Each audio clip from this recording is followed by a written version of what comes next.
I always knew Barbara Thompson despised me for marrying her precious son James 25 years ago. But I never thought she'd stoop so low on what was supposed to be the happiest day of our family's life, my son Michael's wedding. The morning started peacefully enough at the luxurious country club Barbara had insisted on booking. My husband James and I had offered to split the wedding costs, but Barbara wouldn't hear of it. A Thompson wedding must uphold certain standards, she declared, her perfectly manicured hand dismissively waving away our offer. I was in the bridal suite, helping Michael's fiancée, Emma, with her final preparations when Barbara burst in carrying 2 garment bags. Her silver hair was styled in its usual immaculate updo, and she wore that smug smile I'd grown to dread over the years. "Emma, darling, you look absolutely divine," Barbara cooed, air-kissing her future daughter-in-law's cheeks. Then she turned to me, her warm expression freezing into something altogether different. "Sarah, I brought your outfit for today." My stomach clenched. I'd already shown her the elegant navy blue dress I'd chosen months ago, a proper mother of the groom dress that had cost more than I cared to admit. "What do you mean, Barbara? I have my dress."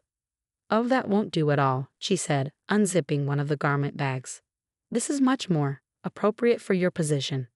The blood drained from my face as she pulled out a black and white uniform, the kind worn by the serving staff at the country club. Emma gasped beside me.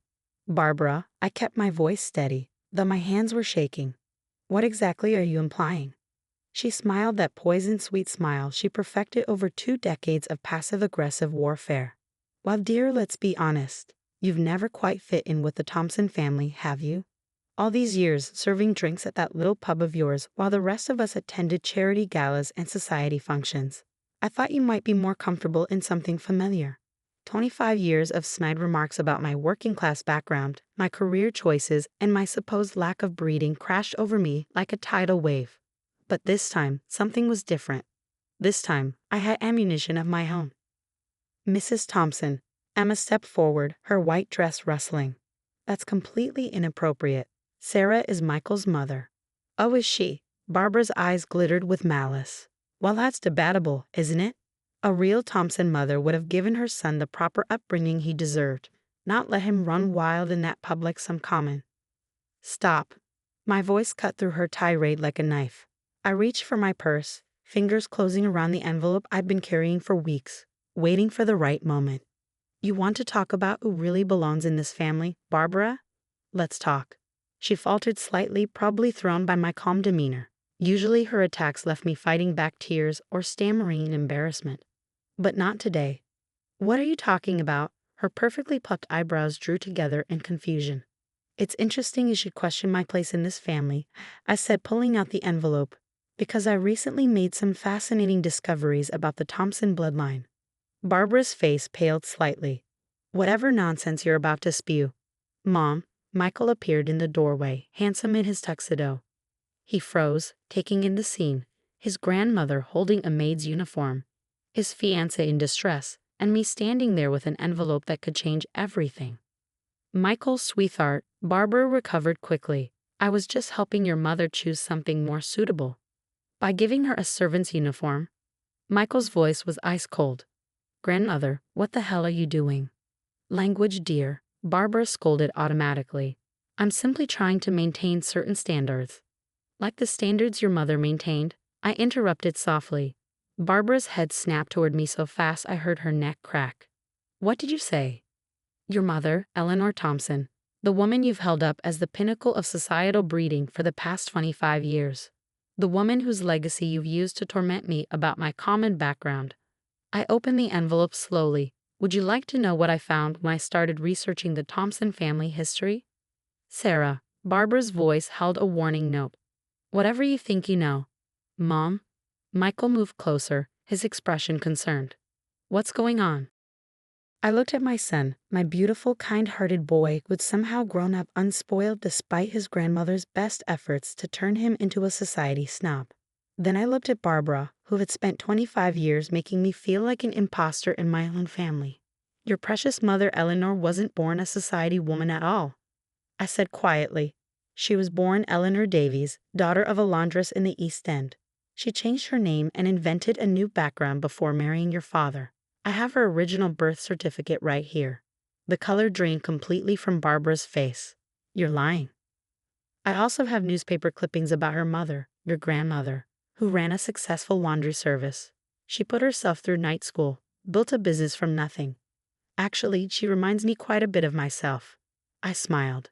Imagine my surprise when I discovered that the great Thompson matriarch was actually a working-class woman who reinvented herself. Just like me, minus the lies.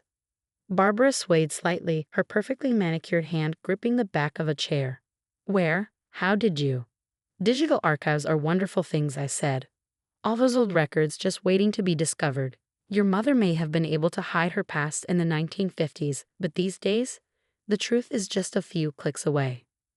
Mrs. Thompson. Emma stepped forward, concern written across her face. Are you all right? You look a bit pale. Barbara ignored her, her eyes fixed on the envelope in my hands. Does anyone else know? Not yet, I said quietly. That depends entirely on what happens next. The implied threat hung in the air between us.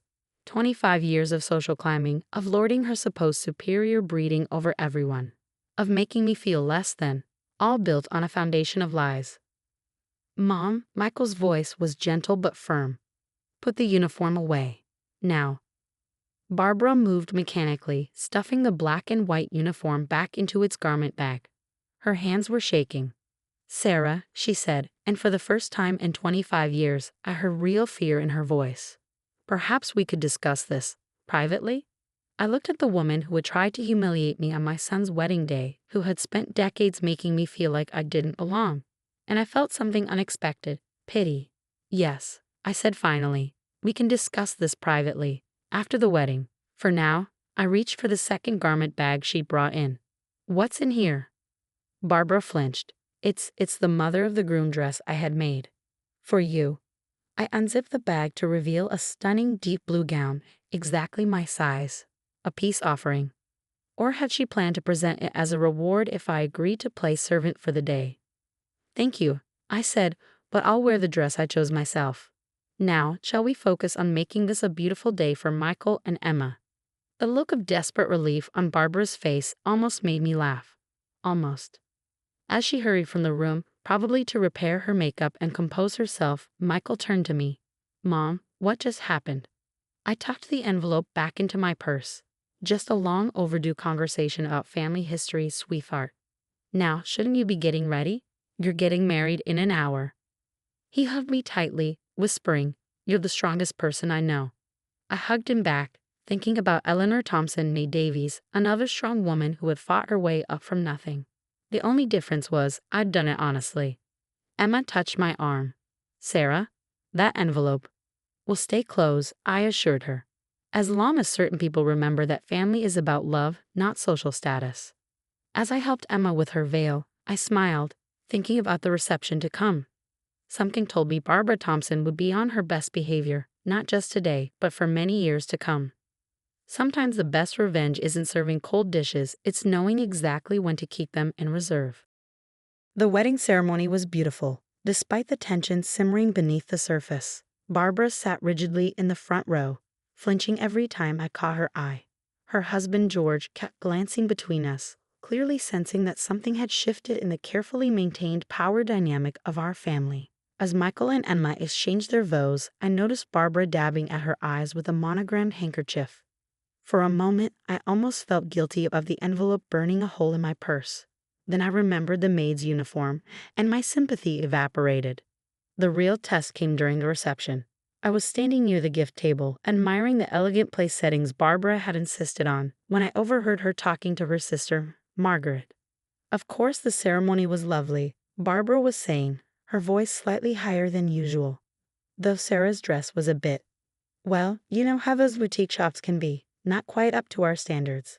I cleared my throat, making both women jump. Actually, Barbara, I've been meaning to ask you about family standards, particularly your mother's preferred shopping destinations in the East End. I recently found some fascinating old receipts. The color drained from Barbara's face. Sarah, I was just telling Margaret how lovely you looked. Margaret looked between us, confused. Barbara? What's she talking about? Nothing. Barbara grabbed her sister's arm. Let's check on the catering, shall we? As they hurried away, James appeared at my side. What was that about? Mother seems unusually jumpy today. I patted my purse. Let's just say your mother and I have reached a new understanding about family history. Before he could press further, Michael clinked his glass, calling everyone to their seats for dinner. Barbara had arranged the seating chart, and I noticed with amusement that she'd placed me at the main table. A stark contrast to previous family functions where I'd often been relegated to distant corners. The toasts began, and I watched Barbara carefully as various family members stood to speak. She had always been proud of her supposed heritage, frequently regaling everyone with tales of the Thompson family's historic social prominence. Now she sat silent, barely touching her champagne. When it was my turn to speak, I saw her tense. But I kept my toast simple and heartfelt, focusing on Michael and Emma's love story. Only Barbara caught the slight emphasis when I mentioned how proud I was that my son had grown up valuing character over social status. During the dinner service, Emma's father, Charles, a self-made businessman like me, leaned over to chat. "Sarah, something's different. I've never seen Barbara so accommodating.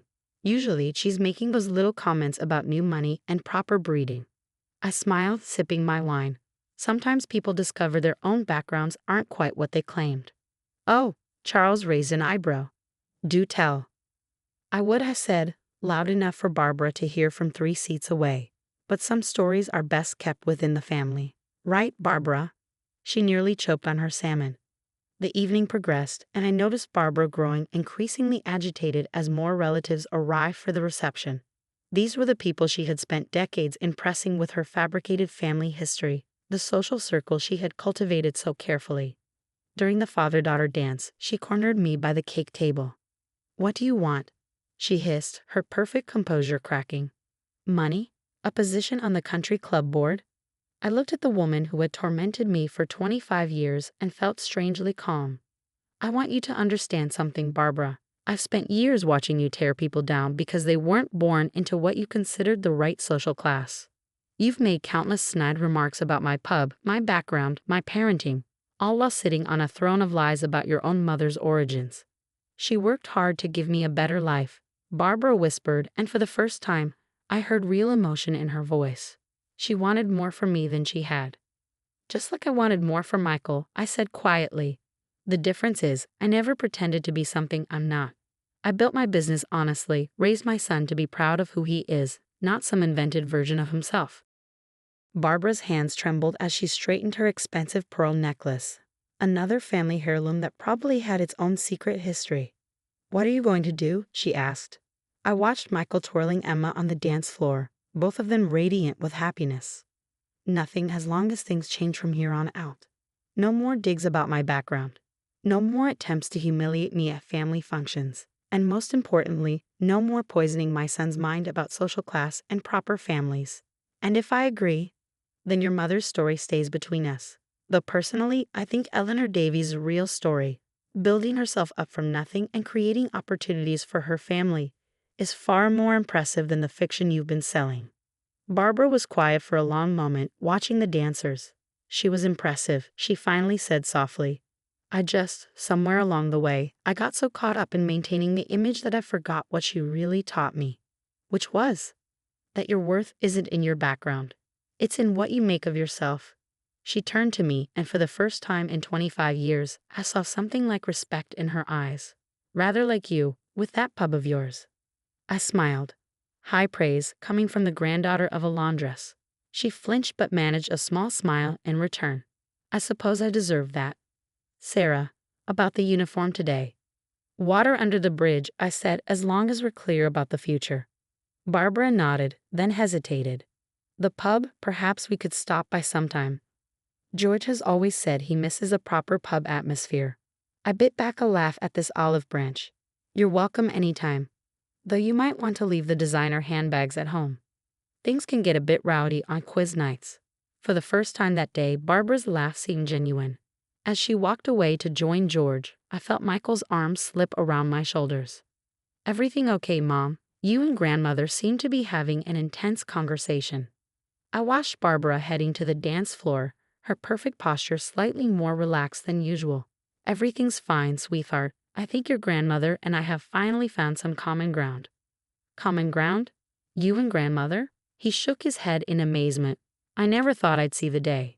I patted my purse, feeling the envelope inside. Sometimes people just need a little reminder about what really matters in life. As the evening wore on, I noticed Barbara watching me occasionally, her expression thoughtful. Something had shifted between us, and while we'd never be best friends, perhaps we could build something better than the Cold War we'd been waging for 25 years. After all, we had more in common than either of us had realized. We were both women who understood the value of hard work, the importance of family, and now the weight of keeping certain secrets. 3 months after the wedding, I was working my usual Sunday shift at the pub when an unexpected visitor walked through the door. Barbara Thompson, dressed in what was probably her most casual outfit, though it still looked straight out of a luxury catalog, stood awkwardly in the entrance. "Sarah," she nodded, clutching her designer purse like a shield. "I hope I'm not interrupting." The regular customers, mostly working-class folks who'd been coming here for years, stared curiously at this clearly out-of-place woman. "Not at all," I said, hiding my surprise. "Have a seat at the bar." She perched carefully on a bar stool, looking around with poorly concealed fascination. "It's charming. Very authentic." "That's one word for it," I smiled, sliding her a menu. "What brings you here, Barbara?" She pulled out an old photograph from her purse and placed it on the bar. I found this while cleaning out some of Mother's things. The photograph showed a young woman in a laundry worker's uniform, standing proudly in front of a small shopfront. Her face was remarkably similar to Barbara's, though her expression held none of the artificial refinement her daughter had cultivated. "Eleanor Davies," I said softly. "Your mother." Barbara nodded, tracing the edge of the photo. "I've spent so many years trying to bury this part of our history, but after the wedding, well, I've been doing some thinking." I poured her a glass of the expensive wine we kept for special occasions. "And Mother was proud of this place," Barbara said, gesturing to the laundry shop in the photo. "Just like you're proud of this pub." I never understood that kind of pride until recently. I was too busy being ashamed of where we came from. A burst of laughter came from the corner where some regulars were playing darts. Barbara jumped slightly, then forced herself to relax. "Michael and Emma stopped by for dinner last week," she continued. "He told me about how he used to help you here after school, learning about business from the ground up, how it taught him the value of hard work and treating everyone with respect." I smiled, remembering those days. He was a natural with the customers, always had time to chat with the elderly regulars, never complained about cleaning up spills or taking out the trash. "Yes, well," Barbara cleared her throat. "It seems I may have been wrong about a few things." Coming from Barbara Thompson, this was practically a full apology on bended knee. "Water under the bridge," I said, refilling her wine glass. "Though I notice you haven't brought George along for this visit." She actually laughed. "Baby steps, Sarah. Though he's been asking questions about Mother's background since the wedding. I think it's time to tell him the truth." "The whole truth?" "Yes." She took a deep breath. "And perhaps it's time to tell others too. Mother's story, my story, it might help some people understand that background doesn't define who you are." I leaned against the bar, studying this new version of Barbara Thompson. "That's quite a change of heart." "Yes, well," she straightened her perfectly pressed blouse. "That envelope of yours made me realize something. I've spent so many years terrified of people discovering the truth, letting that fear turn me into someone my mother probably wouldn't even recognize." Just then, Michael and Emma walked in, stopping short at the sight of Barbara at the bar. "Grandmother?" Michael's surprise was evident. "What are you doing here?" Barbara stood, smoothing her slacks. "Having a drink with your mother. And I thought perhaps you might like to hear some stories about your great-grandmother. The real stories this time." Michael looked at me questioningly. I nodded, and he broke into a warm smile. "I'd love that, grandmother." As they settled into a booth, Emma helped me carry over a round of drinks. Barbara pulled out the photograph again, and I heard her begin. "This was Eleanor Davies, my mother. She built a business from nothing, just like your mother did." I stayed back at the bar, watching the scene unfold. The infamous Barbara Thompson, sitting in my working-class pub, proudly telling stories about her laundress mother to her grandson. Sometimes the best revenge isn't revenge at all.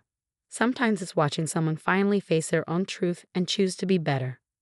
I tucked the envelope, still unopened, deeper into my office drawer. I had a feeling I wouldn't be needing it anymore. After all, the truth had already done its work, transforming not just one family's dynamic, but perhaps an entire generation's understanding of what really matters. As Barbara's laugh, real and unrestrained, rang out across the pub, I smiled and turned to serve another customer. Some family traditions, it seems, are better broken than kept.